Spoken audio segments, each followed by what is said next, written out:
The title of the session is Learn to Code Diving Deep into Java. And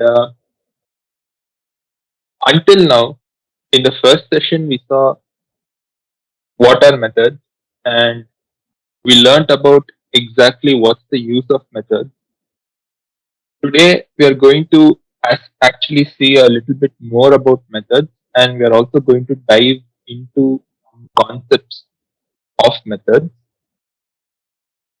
I'm TR Sai Rakshit and I have my uh, teammate Janvi who is going to explain you all the topics that we decided to cover in this session.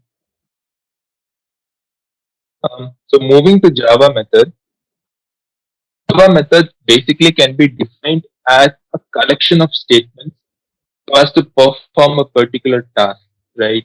So on a day-to-day basis, we perform many tasks, and here methods is nothing but a collection of statements or a set of instructions that are given to the computer so as to perform one specific task, right? The tasks can be basically verbs or it can be any other action that you want your program to execute on a regular basis. So we do many things on a day to day basis on a repeated fashion.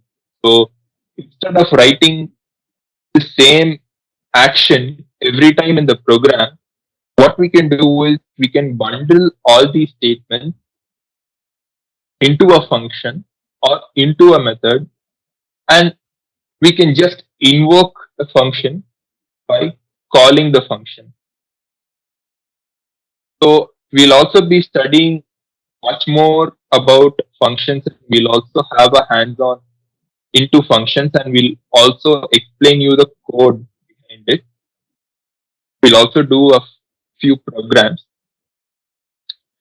Moving on, the second point says that a function also can perform a specific task without returning anything, right? So this is one very important concept or one very important point that you need to know. It's not necessary that your function has to return something always, right? Like in int, when the word int is basically written before the method, it means that it is going to return an integer value. But that not need not be always compulsory. And the third point says retyping the code makes it difficult to interpret and decreases the code quality. Right. So this is one very important thing to keep in mind. Previously, also I had mentioned about doing the same repetitive task again and again. For example, we as humans do a lot of tasks on a daily basis, and we need not basically retype the same task again and again in our code base. So what is going to happen if you're retyping the same task is that it is just going to increase the lines of code of your program. And the next point says that method needs to be called to use its functionality. So without calling that method, particular method isn't going to execute. And until now, we have heard about a lot about system.out.println, right, in the first session. So system.out.println that we basically studied in session one, we have used system.out.println. We have seen a lot about it. We have printed a lot of statements, and we have also done some exercise questions on system.out.println. So system.out.println method is also a method, and here what happens is this system executes several statements that are basically going to run in the background. So we as developers do not know it, and it basically displays the statements, right? Whatever you give in between println, right? The parenthesis in between the rounded brackets in println, it is just going to print all those messages and display it to you on the screen.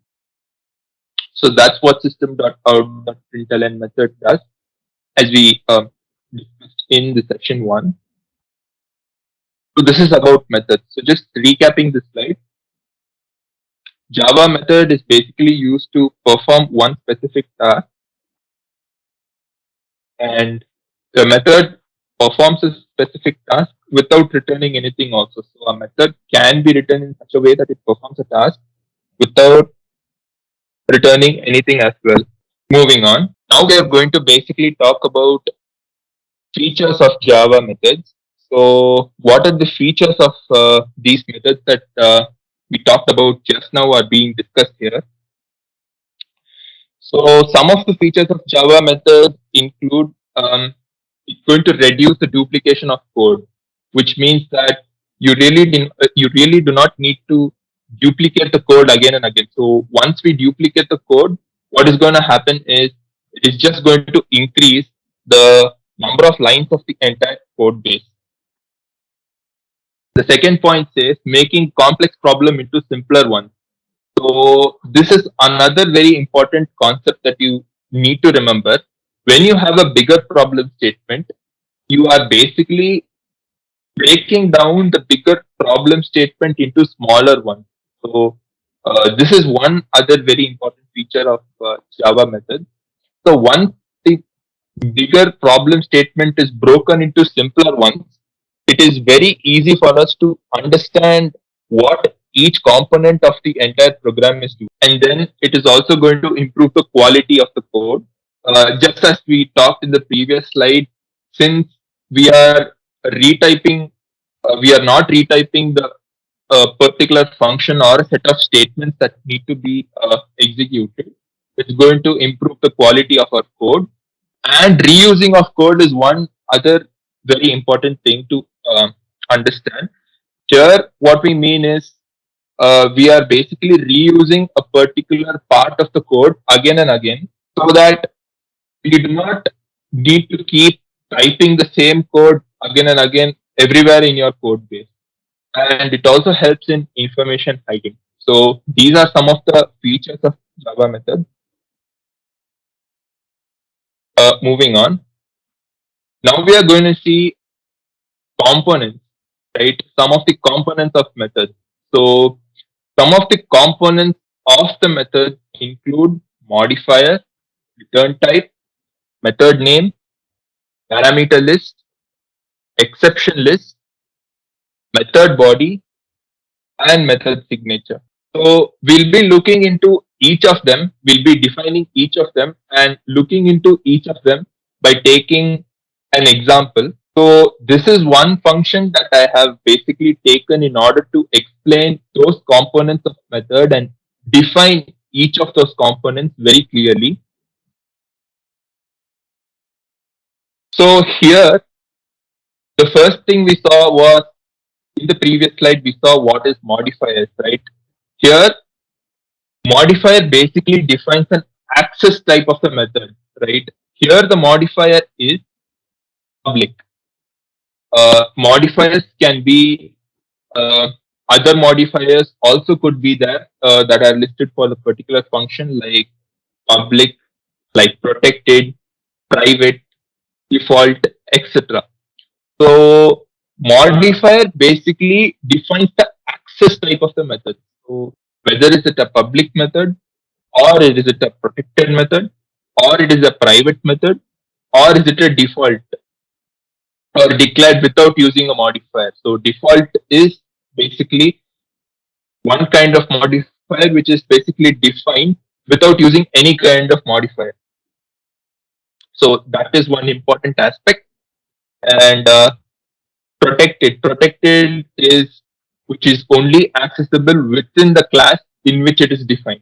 So if the particular method is defined outside, it is not accessible. The return type here is int, and then we have the method name as the third component that we saw. The third component that we saw was method name, and here it is max. Then we have parameter list. The parameter lists are nothing but the rules for field names that apply to the method names as well.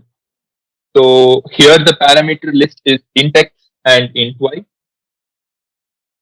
And here in this method, what we are doing is we are basically comparing two integers x and y, and we are just looking at which one among x and y is greater. So if x is greater, we are basically going to say x is the bigger value, and if y is greater, we are just going to say y is the bigger value. So these are the components of the method. We have two other components which are exception list and method body. And as discussed in session 1, method body is nothing but a set of statements that are present inside this method. Once the method has been declared, so you are going to write some set of instructions that we discussed before, right? So those set of instructions are basically going to come in the method body. And then we move on to calling a method. So in Java, a method needs to be called for using its various functionalities. So in the previous slides also, we have discussed about this point in short. Now I'm just expanding a little bit. So calling a method, and in order to use this particular method, you need to basically call it. Only then you can use this particular method. So once a method is called, three situations can arise, and those three situations are: it completes all the statements in the method, either this can happen, or it reaches a return statement, or it throws an exception. So there can be three situations from which that can arise when a method is called. So just summarizing this slide, we saw that a method needs to be called if it needs to be used. We also discussed many components of a method like return type, modifier, method name, parameter list, exception list, and method body. We'll just move on to the hands-on session. Okay, so in this, there is basically a class called base, and the base class actually has a method called hello. So this method is basically going to print hello world, and as we can see, we just discussed in the previous slide that we need to basically call a method if we want to use it. So I just want to use this hello method, and in order to use this hello method, we are just going to call it by instantiating an object. So base b has an object called small b, and now since we want to use this method, we are just calling this method by typing b.hello. So b.hello, when you just give this command in line 22, b.hello, the control is basically going to go to line number 1, and the method is going to be executed. After we learn about methods completely, we'll also study about strings then. Until now, we have basically just created a new class called base, and we have made an object b, small b, which is going to refer to that class base. And just as in the previous slide, we discussed that in order for a method to work, it needs to be called. I'm just calling that using the method name. So when we run the program, we should be able to see hello world as the output. And rightly so, we see it. So here what is happening is it's a very simple method that is being called, and the name of the method is hello, and it is a public method, and it is a void. So void is when the function does not return anything. Moving on. So this is another method called add, and this is slightly different from the previous program that we saw. The only thing that is different here is we have parameter list also here present, and the parameters for this function add are int a and int b. And inside the body of this add method, I'm just instantiating a variable called sum, and I'm just keeping sum as the addition of both elements a and b, and I'm printing out the sum. And in the main class, And in the main function, we have basically uh, instantiated an object small b, which refers to the class base b or the base class, and we are just calling that particular function add by giving in two numbers, that is 5 and 6. And what happens is these two elements 5 and 6 basically are going to the parameter list of that function add, and a gets the value 5 and b gets the value 6, and hence addition operation is being performed. So when we run the program, we should be seeing 11 as the output, and rightly so, we do see 11 as the output here. So just to recap, we have two here. This program is basically different from the previous program because in this program we have parameter list and we have two parameters here, a and b. We are just passing on 5 and 6 to these parameters a and b, and the operation is being performed. We can move on to the next topic, and now we'll discuss a slightly complex topic. It's called method overloading. So when you see this program, it's basically what actually is method overloading is method overloading can be defined as when you have methods that have the same name. So here we see two methods that are present in the base class, right? The first one is called public void add, and in its parameter list we have int a and int b. And the second method also is written public void add, and here in the parameter list we have double a and double b. So here what happens is when we are basically passing on the values from the main method, in the main method now we can see we have a variable a that is instantiated to 1 and variable b that is instantiated to 2, and we have double as well, and now we are just calling the method. And in method overloading, the one thing that we need to keep in mind is that the data types of the parameter list has to change.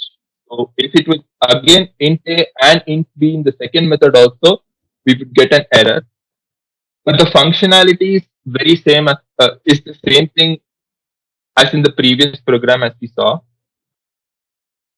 So when a class has two or more methods by the same name but different parameters, here parameters are different because the data types of these parameters are different.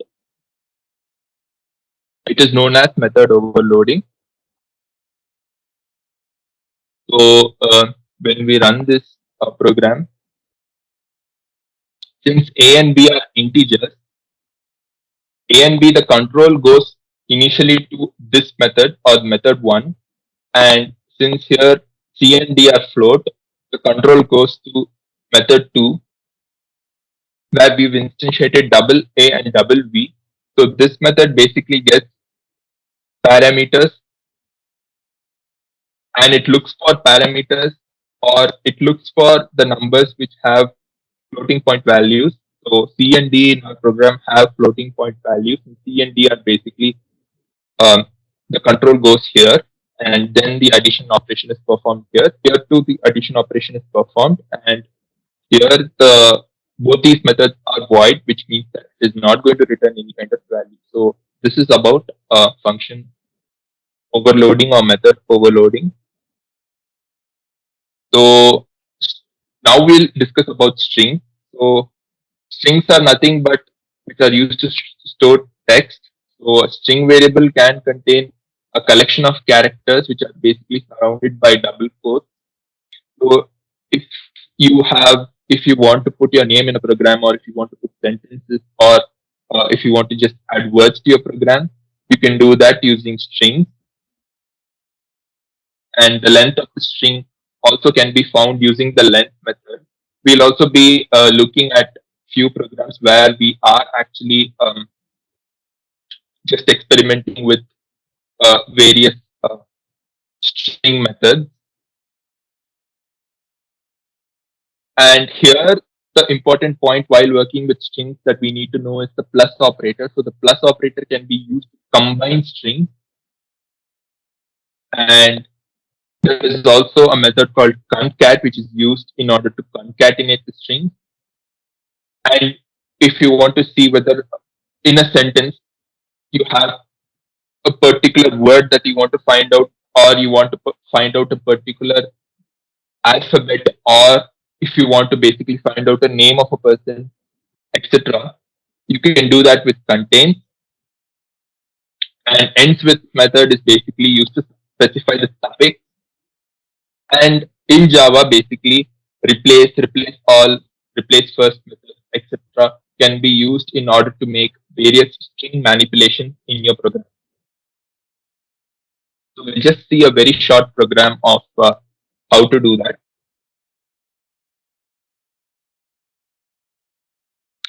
So if you want to basically um, perform some kind of experiment on string, you can do it. So it's really simple in Java. So you just type string, say txt is equal to say Amrita, and if I wanted to basically know the length of the string, say if I wanted to know what the length of this string Amrita, I can do that as well. So I need to just type the println statement. So when you just type the println statement,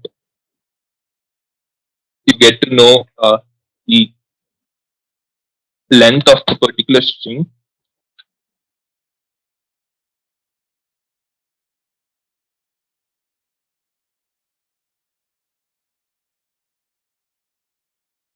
You can say the length of the string is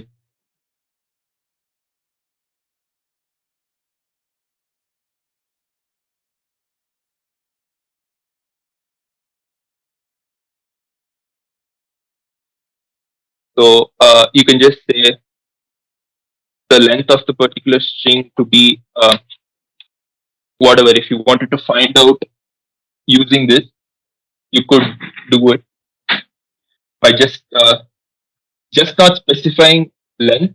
You have to specify txt.length.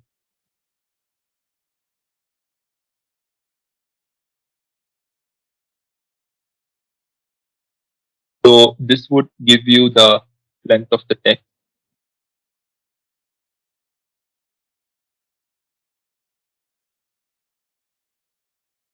So rightly so, we did get the output. The output says the length of the string is 6, which it is in this case. So this is about Java strings. Thank you, Rakshit. Good afternoon, everyone. I'm Janvi, and I'd like to start this by explaining about arrays. So, arrays is basically a collection of similar data types. Suppose you want to store names of 1,000 people. You instead of creating like string the name of the person equals to assigning a name to it separately, we can use arrays and create everything at once. So arrays are basically dynamically allocated, is that you need to assign each element, and also there is fixed elements in a Java array. Suppose you want to you give the size of the array as 100, you can only assign 100 names to that. So when we come, this is the basic diagram of an array. So an array, basically the length of an array is, here it is 10, and also always when the size of an size or length of an array is n, the last element of the array will be at like n minus 1. So when the length of the array is 10, the indexes will be 0 to 9. So coming to the advantages and disadvantages of array is that Advantage is that the code is very optimized, so we can like retrieve and sort the data very efficiently in arrays, and also we can randomly access the data by finding out the index position.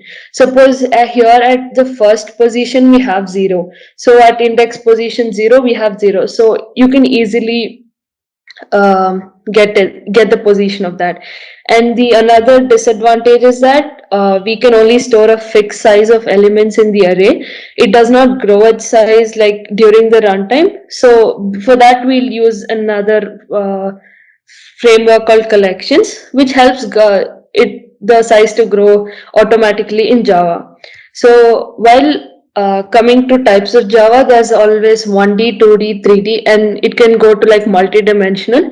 And while obtaining an array, it's always a two-step process. So first we need to like declare an array, and then we need to allocate it to another memory. So here this int is basically like the type of the variable. It could be any other primitive data type like int, char, and float, double, anything. And here age is the variable that we are assigning to store the elements. So this is the first example is how we can store and initialize at the same time. And this second time is we have done this declaration and initialization separately. So you can see in the first one, I have not specified the size of the array, but when it comes to declaration, I have specified, and I can only give only 3 elements. But in the first one, I can like assign another 10, and it does not give an error. So we'll look into a problem. So this is a basic problem. Here I have created a int type of array and assigned it to a variable called number. So here I have given 19, 18, 9, and here I can directly print it out by using the index of the element. So here number at 0. So here there are 3 elements. So the length of the array is 3. So the index position should always start from 0. The first element of the array is at index 0. So 0, 1, and 2.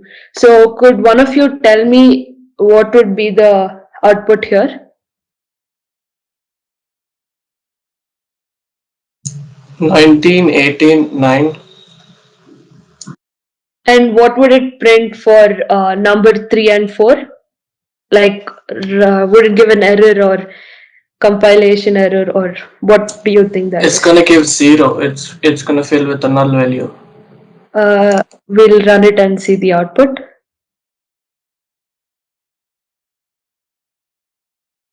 Yeah, so basically it gives an exception like that you have given only 3 elements, and the next element 3 is out of the bounds of the length. So that time it gives it throws an exception.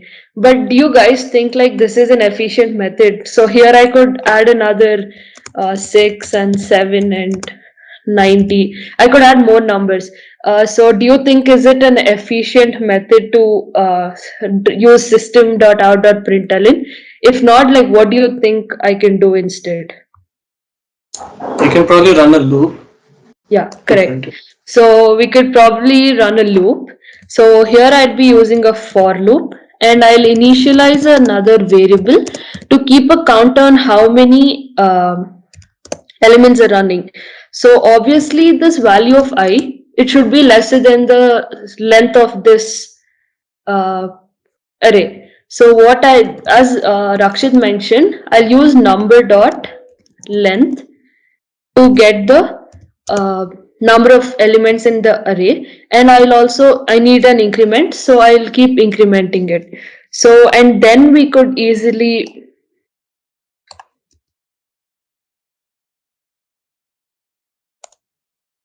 then we could easily print that. 1 minute.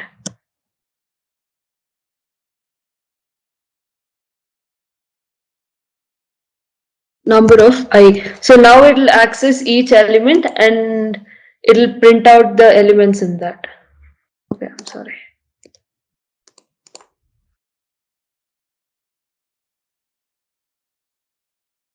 Yeah. So here the elements of the array are 19, 18, 9, 6, 7, 90. So this is how you do within 1D array. So going back, now we also, as I mentioned, we have multi-dimensional arrays. So now here we look into a 2D array. So here, when you use a 2D array, we must always specify dimensions. So there's basically two dimensions, rows and columns.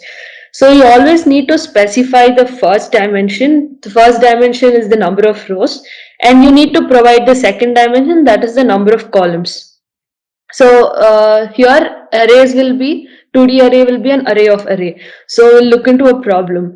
So here is another problem. Here int I, and here basically the first bracket I need to specify the number of rows and number of columns. But here I have not specified anything, and I've just put elements of on my own wish. So 2, 4, 9, 3, 4, 7, and I have again used for loop, and here I have initialized a variable and I have put it here. So now could one of you like tell me what the output would be? What do you think would be the output? Like will it print all the elements I put in the array or just a few? Yeah, the for loop says I less than 2, so should it probably print two numbers? Yeah, so it'll only print the first two numbers of each array. And because when I give I less than 2, it'll just have an index of 0 and 1, which is 2 and 4 and 3 and 4. So it'll just print that. But when I change this to 3 and 3, now it gives the opportunity for that for loop to go through every index number and it'll print out all the elements. So we'll just wait for the output. I think you can see here the output as 0 0 is 2 and 0 1 is 4 and 0 2 is 9. So that's where it happens. And now I'll also show you an example of 3D array. So here is a 3D array where I need to initialize 3. So here I've given it as 1, 2 and 3. So here I've used a new keyword to assign a certain amount of size to the array. So here it is 1, 2 and 3. So 1 into 2 into 3, this array can hold 6 elements. And I have initialized array of at the position 0 0 0 as 1. So when I print this, now I'll get the output as, okay, I'll get, suppose I'm changing this. And now the array at the position 0 0 I've given here. So it'll throw me an error. Okay, I'm sorry.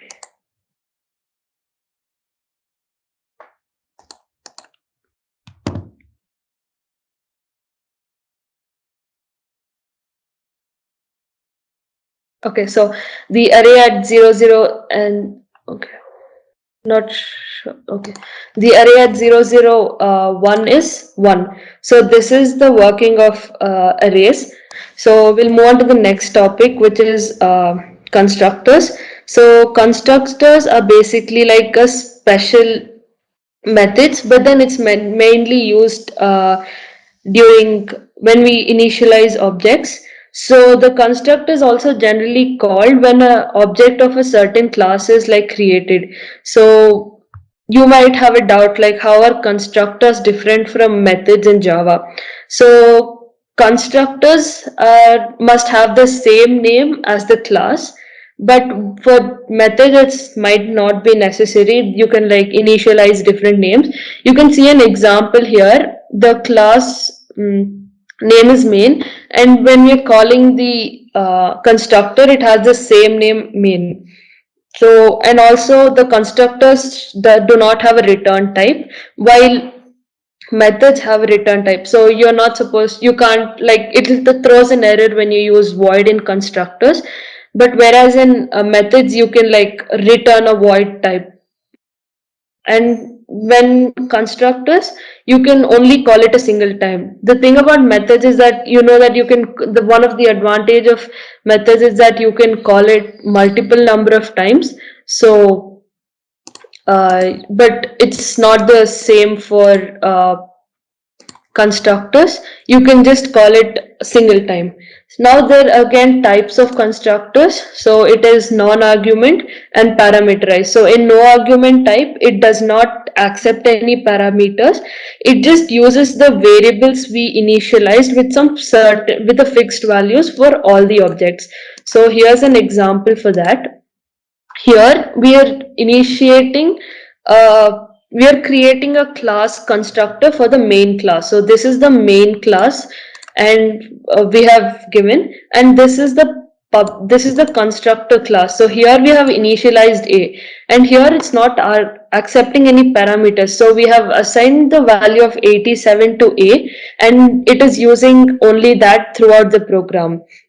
So the program, every Java program looks for this main program to start running.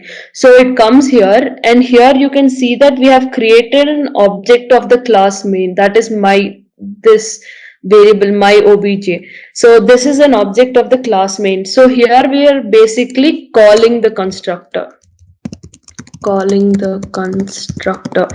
So when we call the constructor, it goes to this and it runs this one. So when it's coming out of this, it'll get to know that the value of 18.7, these people have assigned it, the value of a, these people have assigned it to be 87. So now it will come back, after this it will come back to this thing and it'll print the value of 87. So this a is now part of this class obj, and now when it prints out, now it will print out the value of a. I'll just run it and you people. Yeah, so this is how it works.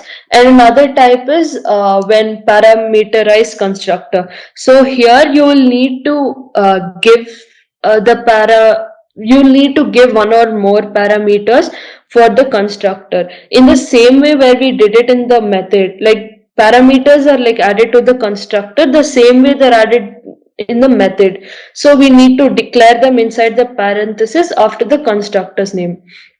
So we'll see a program. So here I've written the program. Suppose to know which year you're born and your full name.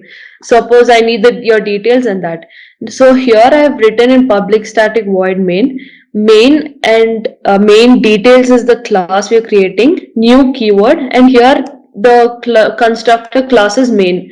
And here I'm sending the parameters 1999 and Alex Bob.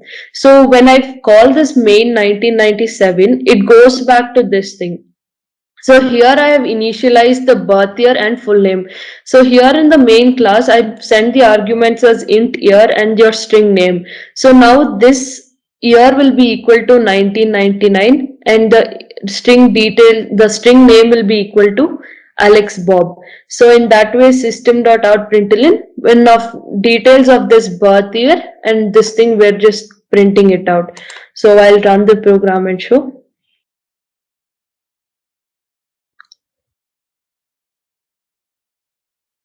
You can see that here it's given as 1999 and of Alex Bob. Suppose we don't pass in any parameters. Let's see what happens.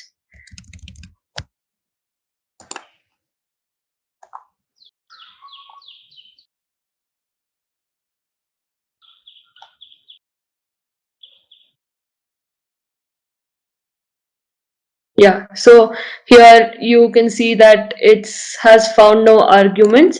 The actual and formal arguments are differing in length and they couldn't find anything, so that throws an error. So we generally pass the parameters inside the main when the constructor is called. We'll go to the next, that is files and input output. So this is a part of the file handling, and here it basically we could do many different process using files. We can create files, read files, updates and delete files. And also when using class files, we need to we generally import packages from java.io, and that's what help us to write to a file or read from a file. So I'll just directly open my IDE and I'll show you. I hope it's visible. So I hope this is visible.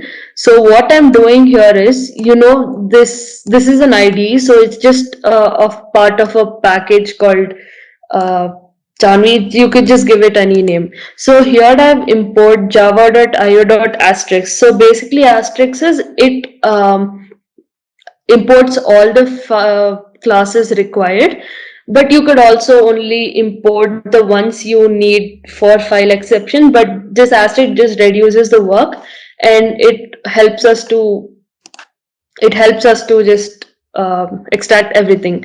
So this is just of the public class main and public static void main. So first I'll explain what we're doing here. So here we want, first what we're doing is we are writing. So here we are going to use buffered writer. So when we use buffered writer, we have to create a class of new buffer, and we give this new file writer. So basically we are giving the file writer from our local desktop, and I haven't created the file yet. So this one will create. See, I don't have any file named this thing here. I've just copied this path and I've pasted it here. And here this writing.txt is a name that I added. So when we are writing to this file, if the file does not exist, it creates that file for us. So I just showed you, I just copied the path and did that. Now here also I've used this try and catch, because what if I did not specify the correct location, the correct path? Then the code will not be executed, right? So this try statement basically allows me to define the block of code to be tested for errors. And catch statements, where if the try statement there's an error, the error then the catch statement will run, and it does not give us any return. It does basically returns an empty path. So now in this file writer path, this is where we put our location, and this buffered writer and write, basically we use that to write into a file like an output stream. So that's an internal function of Java. You could download IntelliJ IDE and you'll get that. So to write into the file, these are the things we use, that bw.write, and we enter the thing we want. So here I've just written GDSE, ASEB, or I could write more bw.write.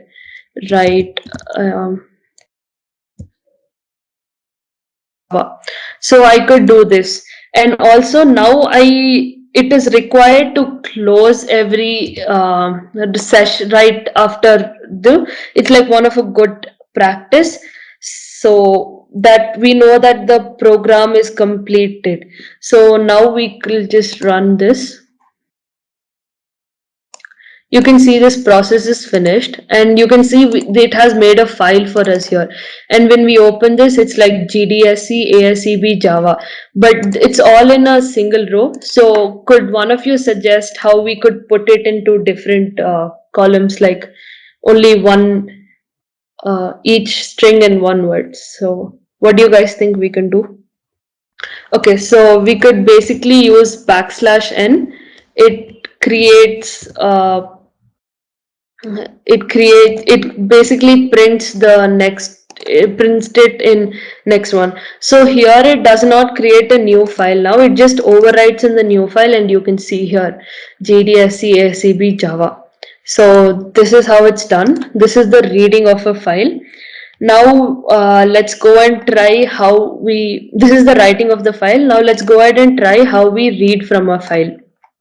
So this is the same thing, and here I've used buffer.reader. So basically this reads the text from that from this path we have given, and here I've basically created a new variable called br and assigned it new buffer reader, and it like, so that we could give an input stream, and this is of the type file reader.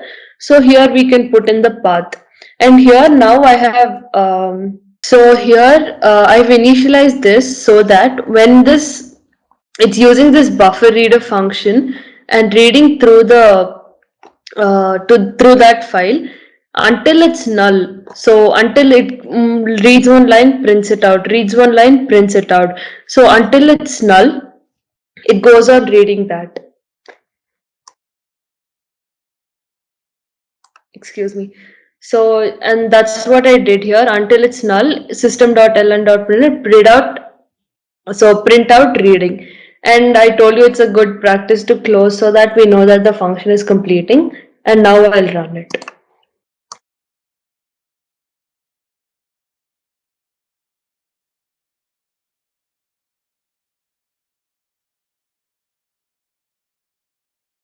Yeah, so here you can see that it has read from the writing.txt file, and whatever we have put in there, it has been printed out here. Well, that's great. I hope all of you learned a lot from this session. Do check out our social media handles as well. And all the recordings of GDSE events would be uploaded on our YouTube channel. So don't forget to subscribe. I've put that link as well. And if you have no other doubts, you can leave this session. We'll wrap this up. Thank you so much for coming.